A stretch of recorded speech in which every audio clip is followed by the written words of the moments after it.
Project day at Black Hole. Tom's over helping. We're putting in a new screen door. Got thrashed by the wind, and I'm reorganizing this shop. I've got my main table moved, so I thought I'd do a midway through. So this is going to work out a lot better having this. I've got more desk space, and then it'll raise and lower. I'm going to reconfigure this, and then I'm bringing in the other table, and then these two folding tables can be used elsewhere. So I'll have another table going this way, that one over there.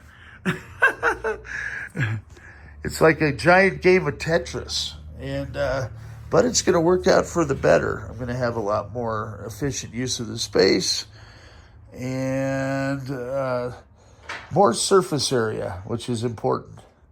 When my buddy Dave Park was out here visiting, he says, you need table space. So this will make a big difference because these other desks are a little bit larger.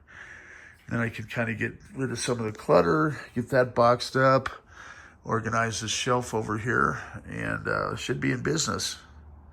Stay tuned. More fun stuff to come from the Black Hole.